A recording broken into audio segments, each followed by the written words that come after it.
सेवा आगे बढ़ाने के लिए किया।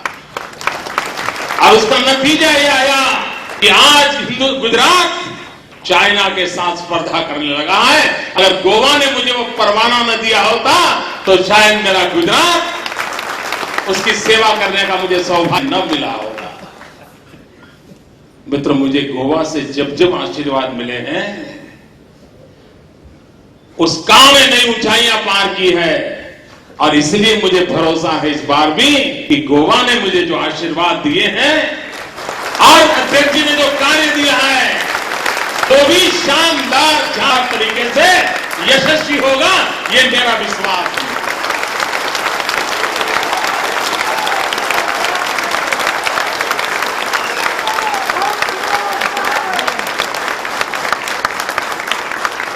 मित्रों, दिल्ली की सरकार वो हिंदुस्तान के संघीय ढांचे को स्वीकार करने के लिए मूड में नहीं है। जब तक और उनकी मानसिकता को समझने की आवश्यकता है, और मैं इस देश के पॉलिटिकल पंडितों को, डिबेट करने वाले महाशयों से, राजनीतिक दौर से एनालिसिस करने वाले महापुरुषों से मैं इस मुद्दे पर चाहूंगा आगे चर्चा हो देश में, उस बात को आगे बढ़ाएं। कांग्रेस मूलतः सत्ता व मानसिकता से ग्रस्त है। उसे कुछ कम मंजूर नहीं होता है। जब तक दिल्ली में उनकी सरकार थी, राज्यों में उनकी सरकार थी, पंचायतों में उनकी सरकार थी, उनको न कोई कानून बनाने की इच्छा होती, कोई परिवर्तन आए, सब गाड़ी मजे से चलती थी। पंचायत से पार्लियामेंट तक उन्हीं का झंडा था, पर कोई परवाह नहीं, चलते रहते। लेकिन जब राज्यों में दूसरे दलों की सरकार चुनना हुआ, खास करके 1967 के बाद एसपीडी की गवर्नमेंट्स बनना शुरू हुआ, आप इतिहास देख लीजिए। जब विरोधी दलों की सरकारें बनी तो उन्होंने आर्टिकल 356 का बेफाम तरीके से, अनाप शनाप तरीके से दुरुपयोग किया, और हिंदुस्तान में विपक्ष की किसी सरकार को 5 साल तक काम करने का अवसर नहीं दिया, मजबूर किया, उसको तोड़ दिया। धारा 356 का दुरुपयोग किया। उसके बाद उन्होंने क्या किया? अगर धारा 356 की कब्जाएं हो रही हैं, जरा ज्यादा आलोचना हो रही है, तो उन्होंने विरोधी दल को शाम दाम दंड भेद लोभ लालच सीबीआई पीबीआई जो है सबका उपयोग करके उन दलों को तोड़ा, उनके लोगों को उठा करके किधर ले आए, सरकारों को चलने नहीं दिया। राजभवनों को उन्होंने कांग्रेस भवन बना दिए। वो किसी विचार को, किसी व्यवस्था को, किसी परिवर्तन को स्वीकार करने की उनकी मानसिकता नहीं है। जो करेंगे हमें करेंगे, किसी को करने नहीं देंगे, आने नहीं देंगे, कोशिश की तो उसको खत्म करके रहेंगे, यही कारनामे उनके चलते रहेंगे। और अब जब 356 लगाना मुश्किल हो रहा है, दल बंधु का कानून आने के बाद वो कंटिन्यू हो गया है, तो तीसरा उपाय उठाया है, हर किसी के पीछे सीबीआई छोड़ दो। अब देखिए, इस देश के विपक्ष के कोई नेता ऐसे बाकी नहीं है जो सरकार में हो और इन्होंने इस पर सीबीआई छोड़ी ना हो। क्यों? दबोचना और ये चीजें उनकी लोकतंत्र के प्रति अनास्था को प्रकट करती हैं। उनका लोकतंत्र में कोई भरोसा नहीं है। वे राजनीतिक दलों को सम्मान के साथ देखने के लिए तैयार नहीं है, और तब जाकर के ये परिस्थिति पैदा होती है। संस्थाओं को तोड़ना, संस्थाओं को मरोड़ना, और संस्थाएं अगर टूटती नहीं है तो एक के ऊपर दूसरे को बिठा देना, ये एक नई चाल चालू हुई है हिंदुस्तान में। प्लानिंग कमीशन के चेयरमैन देश के प्रधानमंत्री होते हैं। जिस कमेटी के चेयरमैन देश के प्रधानमंत्री हो, जो कमेटी एक प्रकार से राज्य और केंद्र के बीच में ब्रिज का बहुत बड़ा काम करती हो, जो संवैधानिक संस्था हो,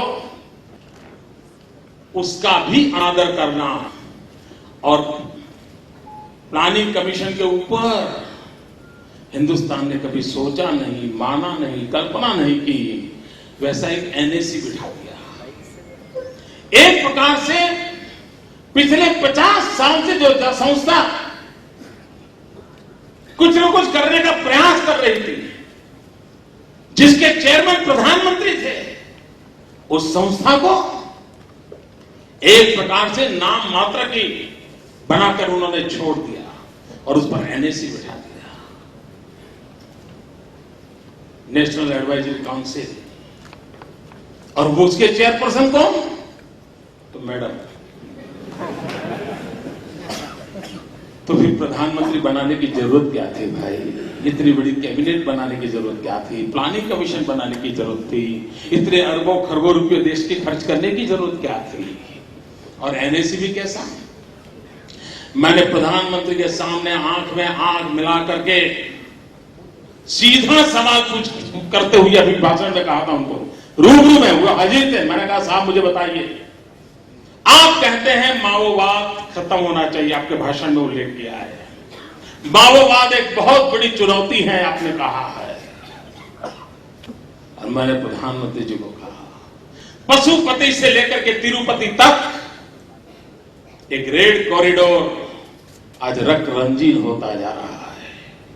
ये रक्त रंजीत हो रहा रेड कॉरिडोर, आए दिन निर्दोष लोगों को मौत के घाट उतार दिया जा रहा है। भोले भोले निर्दोष नौजवान हाथ में बंदूक उठाने का शौक जग रहा है, देश तबाही के कंगार पर जाके खड़ा है, और आप सिवाय बयान कुछ नहीं कर सकते क्योंकि आपके इरादे नेक नहीं है। तो पूरे हाउस में सन्नाटा हो गया।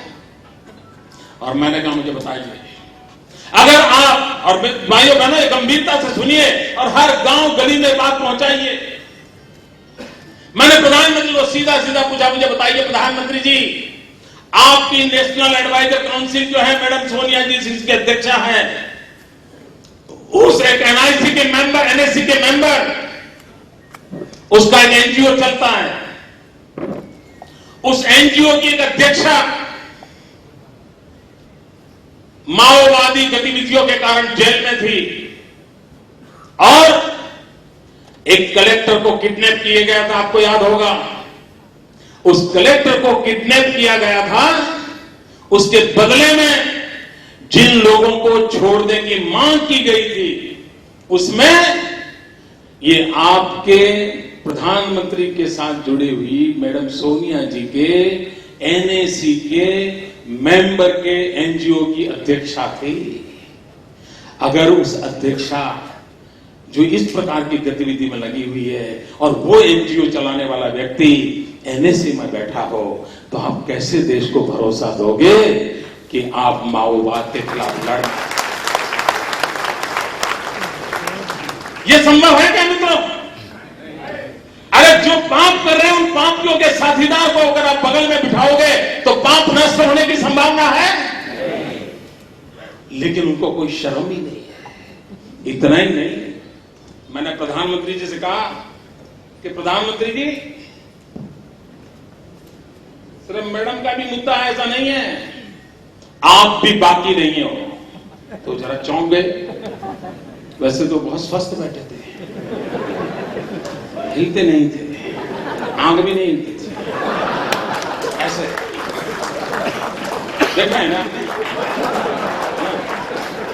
इधर उधर कुछ नहीं। लेकिन जैसे ही मैंने कहा, ऐसा चेतना आ गई। मैंने कहा प्रधानमंत्री जी, सिर्फ एनएसी में नहीं, खुद के आपके प्लानिंग कमीशन में आपने उस व्यक्ति को बनाया है मेंबर, एक कमेटी का चेयरमैन बनाया है जिस पर माओवाद की गतिविधियों का आरोप लगे हुए हैं, जो जेल में थे। भले कोर्ट ने आज उनको जगह दे दी हो, लेकिन इसका मतलब यह नहीं होता है कि आप रातों रात उनको सर पे बिठा करके इस देश के पुलिस को डिमोरलाइज कर दो। माओवाद के खिलाफ जो लड़ जिनकी जान की बाजी आ रहे हैं, गोलियों को जेल रहे हैं, उसको इस प्रकार से अपमानित करने का कोई कारण नहीं था। प्रधानमंत्री के पास जवाब नहीं था। मैं तो उस मीटिंग में हम लोग जितने सवाल उठाए, और मैंने अकेले ने नहीं उठाए, एनडीए सरकार के, एनडीए से जुड़ी हुई सभी सरकारों ने, सभी राज्य सरकारों ने दिल्ली सरकार को ढेर सारे सवाल पूछे थे। मित्रों, अब तक दिल्ली की सरकार जवाब देने की हिम्मत नहीं करती है। आप जान सकते हो, अगर राष्ट्रीय सुरक्षा के मुद्दे पर ऐसा अगर धुलमुल रवैया रहा उनका, निर्दोष लोग मारे जाए और उनको वेदना तक न हो, बयान देने से अधिक कोई काम न हो, तो मित्रों देश कैसे चलेगा? और क्या सही नहीं है कि जब होम सेक्रेटरी मिस्टर पिल्लाई थे, तब एक हिम्मत के साथ वो आगे बढ़ रहे थे, माओवाद के खिलाफ लड़ने की रणनीति बना रहे थे। जरा देश की जनता को बताया जाए वो कौन लोग थे जिन्होंने होम सेक्रेटरी को काम करने से रोका था। वो किसका निर्णय था जिसने होम सेक्रेटरी को हर काम पर रुकावटें पैदा की थी? किसने किया था ये? एक भी व्यक्ति यूपीए का पार्टनर स्टेट का नहीं था। ये सारा पाप करने वाले लोग उन्हीं की पार्टी के सारे लोग थे मित्रों। और वही माओवादियों ने सार्वजनिक जीवन में काम करने वाले व्यक्तियों को मौत के घाट उतार दिया। वो कोई किसी भी दल में क्यों न हो, लेकिन भाइयों बहनों, इंसान की मौत होती है, उसकी सबको होनी चाहिए। लेकिन दुर्भाग्य है दिल्ली की सरकार को इसकी पीड़ा नहीं है, और तब क्या करके निर्दोष लोग मारे जा रहे हैं। मित्रों, इतना ही नहीं, कभी कभी कहते हैं कि हमारे साथी पक्षों के कारण हम ये कोएलिशन कंपल्सन है, ऐसा एक शब्द बोलते हैं, कोएलिशन कंपल्सन। मैंने एक बार उनको पूछा, मैंने कहा प्रधानमंत्री जी बताइए, इस देश के विदेश मंत्री कौन है उस समय के? वो तो मैंने कहा आप ही की पार्टी के थे। वो विदेश में गए, यूएन की मीटिंग में बैठे थे, और क्या किया? दूसरे देश का भाषण पढ़ना शुरू किया। वाह, क्या सीन है! कोई समझ आता है भाई? कोई ऐसा फॉरेन मिनिस्टर हो इस देश का कि जो किसी दूसरे देश के भाषण को पढ़ना शुरू करे? अब ये कोएलिशन धर्म का कंपल्सन था क्या? आप औरों को दोष दे रहे हो? ये कोई तरीका है क्या देश चलाने का? अगर आप देश ऐसे ही चलाओगे, नॉन सीरियस है मित्रों। हम लोगों की मुसीबत का कारण है वो नॉन सीरियस हैं। उन्होंने इस देश जनता को टेकन फॉर ग्रांटेड माना है। उनको इस देश के नौजवानों के भविष्य की परवाह नहीं है। मित्रों, उन्होंने पिछले मैनिफेस्टो में कहा था 1 करोड़ लोगों को रोजगार देंगे। मित्रों, आज मैं पूछना चाहता हूं, हमने तो नहीं कहा था कि आप ये करो, आपने देश को कहा था, आप वोट ले गए थे। क्या देश के 1 करोड़ नौजवानों को आपने रोजगार दिया? मित्रों, आपको जानकर के आश्चर्य होगा और आनंद भी होगा। भारत सरकार का रिपोर्ट कहता है कि पिछले 5 वर्ष में हिंदुस्तान में जो कुल रोजगार मिले हैं, उन रोजगार में से 80% रोजगार भारतीय जनता पार्टी और उनके साथ पक्षों की सरकारों ने दिया। 80%। 20% में यूपीए की सरकार है और केंद्र की यूपीए सरकार आती है। तो आपने किया क्या? क्या दिया देश को आपने? मित्रों, चाइना, उसके साथ हमारी स्पर्धा चल रही है। पूरा विश्व सोच रहा है चाइना आगे निकल जाएगा, हिंदुस्तान आगे निकल जाएगा, ये चर्चा चल रही है। उस चाइना ने युवकों को स्किल डेवलपमेंट के लिए जो अभियान चलाया, एक तरफ पूरी विश्व एक तरफ है और एक तरफ अकेला चाइना है। इतना बड़ा तूफान खड़ा किया हुआ है और हम उंगलियों पर गिन रहे हैं कितना हुआ। क्या इससे परिवर्तन आएगा? क्या देश इस दिशा में काम करेगा? क्या देश के नौजवानों के भविष्य का क्या होगा? मित्रों, जिस प्रकार का अनरेस्ट पैदा हो रहा है, जिस प्रकार का नौजवानों में आक्रोश पैदा हो रहा है, अगर समय रहते इन नौजवानों की शक्ति और सामर्थ्य को देश हित के काम में हमने नहीं लगाया तो यही हमारे लिए संकट का कारण बन जाएंगे। ये दिल्ली की सरकार को समझना चाहिए। क्या कारण है कि आए दिन दिल्ली में कोई भी घटना घटती है तो जंतर मंतर पर नौजवानों की भीड़ लग जाती है। मित्रों, कोई नेता नहीं, कोई नारा नहीं, सिर्फ आक्रोश व्यक्त करने के लिए आ जाते हैं। क्यों? इस देश का भला इसमें होगा कि हिंदुस्तान के भाग्य को बदलने के लिए हिंदुस्तान के नौजवानों पर ध्यान केंद्रित किया जाए। मित्रों, इस देश का 65% पॉपुलेशन 35 से नीचे है। 35 से कम उम्र की संख्या 65% से ज्यादा है। मित्रों, ये डेमोग्राफिक डिविडेंड है। कितना बड़ा सौभाग्य है कि हम विश्व के सबसे जवान देश है। मित्रों, जिस घर में बेटा जवान होता है वो मां बाप कितने खुशी आनंद करते हैं। यह देश है कि जहां ऐसे लोग बैठे हैं कि जहां जवान को बोझ लगता है। मित्रों, जवान अगर जो बोझ लगता है तो भारत का भाग्य कौन बदलेगा। और इसलिए भाइयों बहनों,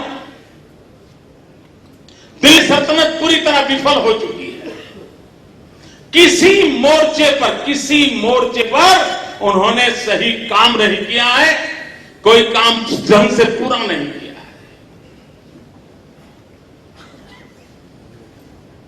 मित्रों, ये हमारा दायित्व बनता है कि हम इस देश को ऐसी सरकार से बचाएं। अटल जी की सरकार थी। 21वीं सदी के प्रारंभ के 2-3 साल अटल जी के नेतृत्व में देश आगे बढ़ रहा था। और आप सब याद कीजिए मित्रों, सिर्फ हम भाजपा के कार्यकर्ता इसलिए याद करिए ऐसा नहीं, आप उस समय के कोई भी मीडिया के अखबार उठा लीजिए। एक विश्वास पैदा हुआ था। 21वीं सदी के पहले 3 वर्ष एक आशा बंदी थी। चलो यार, देश खड़ा हो रहा है, देश अब चलने लगा है, देखते ही देखते देश दौड़ने लग जाएगा। ये चारों तरफ एक पॉजिटिव वातावरण, एक पॉजिटिव फीलिंग ये चारों तरफ नजर आ रहा था। मित्रों, अचानक 2004 में इन लोगों के आने के बाद जो नैया ऐसी गहरी डूबती चली गई। अब तो देखना पड़ता है कि 21वीं सदी कहां है और हम कहां हैं। यह हालत देश में चुकी है। मित्रों, भारत को असहाय नहीं छोड़ा जा सकता। देश के नौजवानों के भविष्य को असुरक्षित नहीं किया जा सकता। देश की माता बहनें, उनके सपने होते हैं। आज से 25 साल पहले बहनों की सोच और आज की उसमें बहुत बड़ा अंतर है। वो दुनिया को देखने समझने लगी है, उसके भीतर भी एस्पिरेशंस पैदा होते हैं। वो निर्णय प्रक्रिया में हिस्सेदारी चाहती है, वो राष्ट्र के विकास में जुड़ना चाहती है। लेकिन दिल्ली की सल्तनत के पास 100 करोड़ से अधिक ये देश, जिसकी 50% जनसंख्या हमारी माता बहनें हैं, उनके लिए दिल्ली की सल्तनत को कोई फुर्सत नहीं है देखने की। मित्रों, और इसलिए मैं कहता हूं कि हमारे लिए एक राज्य सत्ता के परिवर्तन का एजेंडा नहीं है, हमारे लिए राष्ट्र निर्माण का एजेंडा है।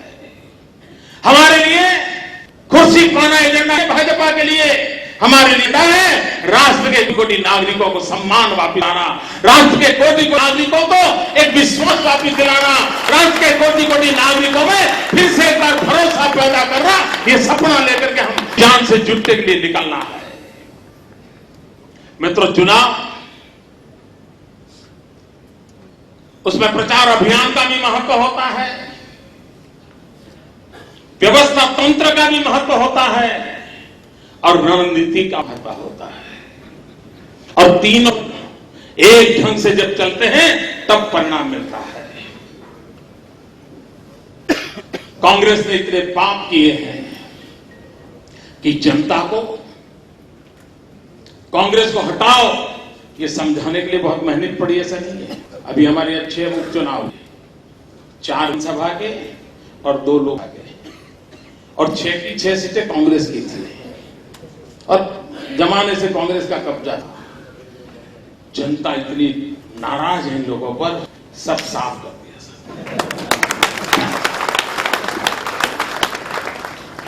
और मार्जिन भी इतना दिया है कि मित्रों कांग्रेस के लोग समझ नहीं पाएंगे कि जनता का मिजाज क्या है। भाइयों बहनों, हम इस बात को लेकर चले, हम बाहर में दिखे या न दिखे, टीवी पर चमके या न चमके, हम कोशिश करें जनार्दन के दिलों में हमारी जगह बन जाए।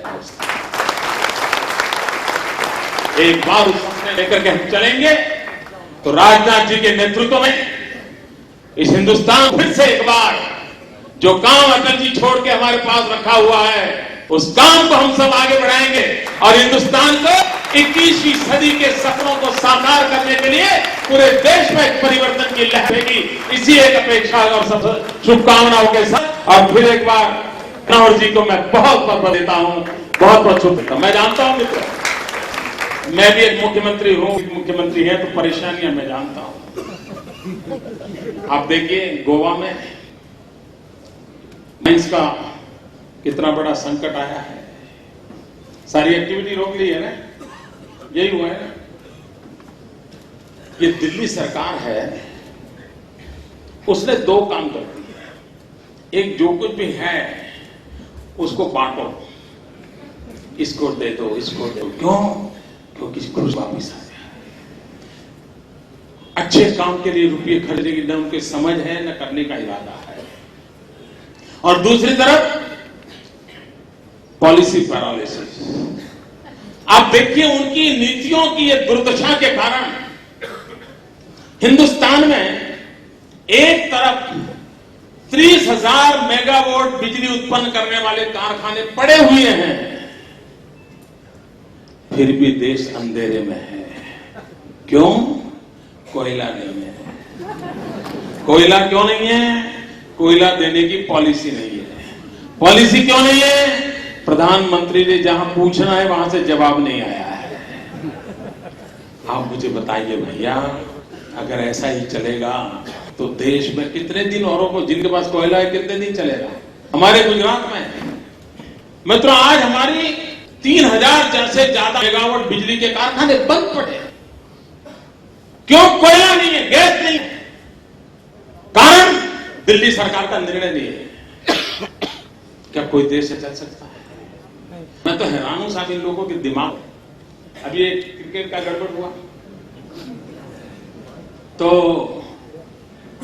जो महाशय सुप्रीम कोर्ट में अदालत करते थे, सालों तक जिंदगी कोट पहन करके बिताई है, वो अचानक टीवी पे आकर के बोलते हैं कि हम इसके लिए कठोर कानून बनाएंगे। उनको मालूम नहीं है कि ये कानून बनाने का कार्यक्षेत्र राज्य का है, ये केंद्र का सब्जेक्ट नहीं है, फिर भी वो बोल देते हैं। अब लोग पूछते क्यों नहीं बनाए, तो अब समझ में आया कि यार ये तो हमारा काम नहीं था, हम तो यूं ही बोल दिए थे। ऐसे लॉ मिनिस्टर हो सकते हैं क्या देश में? उनको बहुत एक तो वो एक मॉडल कानून बना करके बेशक बना नहीं सकते कानून, लेकिन जिन लॉ मिनिस्टर को इतना प्राइमरी नॉलेज नहीं है वो आपका न्याय कर रहा है, बताओ क्या होगा भाई? ये हालत है जी। मैं ऐसी सैकड़ों चीजें आपको गिना सकता हूं दोस्त, और इसलिए मैं कहता हूं मित्रों, इस दिनों कांग्रेस मुक्त भारत बनाना यह हमारा सपना होना चाहिए, और इसलिए हमारा संकल्प होना चाहिए कांग्रेस मुक्त भारत का निर्माण। सारी समस्याओं की एक ही जड़ी बूटी है मित्रों। अब हर समस्या का जवाब एक ही में है, देश को कांग्रेस से मुक्त करो। अगर देश से मुक्त करेंगे हर समस्या का समाधान का, विकास की नई ऊंचाइयां मिलेगी, बेरोजगार को रोजगार मिलेगा, माता बहनों को रक्षा मिलेगी, राष्ट्र गौरव के साथ आगे बढ़ेगा, गांव गरीब किसान खेत और खलिहान के अंदर खुशहाली की नौबत आएगी। शर्त यही है कांग्रेस का।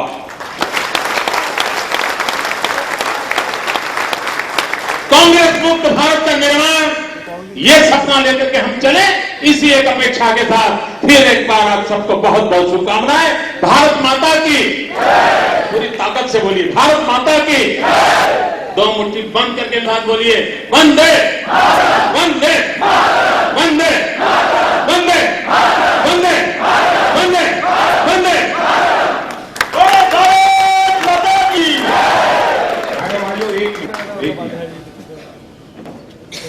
जैसा मोदी जी के बोलने के पहले ही मुझे आमंत्रित किया गया बोलने के लिए, लेकिन मैं पहले ही जाकर बोलने लगा। गोवा में आया और पार्टी का राष्ट्रीय अध्यक्ष होने के नाते जहां जहां भी हमारी सरकारें हैं, उन सरकारों के परफॉर्मेंस पर हम लोगों की बराबर पैनी नजर रहे। मैं एक सेंटेंस यहां की सरकार के बारे में कहना चाहता हूं, यहां के चीफ मिनिस्टर के बारे में, मिस्टर मनोहर पर्रिकर के बारे में कहना चाहता हूं। दोस्तों, Bharatiya Janata Party is proud of Manohar Parrikar as ए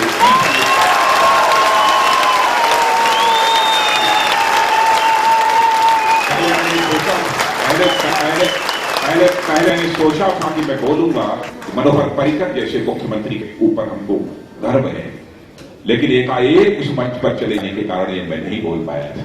इसीलिए मैं समझा कि हमारे पार्टी पर यह बहुत बड़ी चूक होगी। जो अच्छा काम कर रहा है उसकी सराहना की जानी चाहिए, उसका पीठ करना है। और मैं कह सकता कि आपका मुख्यमंत्री एक ऐसा मुख्यमंत्री है इसके पहले के भी सरकारों के परफॉर्मेंस को आपने देखा होगा और इस सरकार के भी परफॉर्मेंस को आप देख रहे हैं। पहले भी चीफ मिनिस्टर रह चुके, आज भी चीफ मिनिस्टर है, लेकिन एक व्यक्ति भी ऐसा गोवा में नहीं होगा जो उंगली उठाकर कह सके कि हमारे मनोहर पर्रिकर के ऊपर एक भी भ्रष्टाचार की दाग लगी है।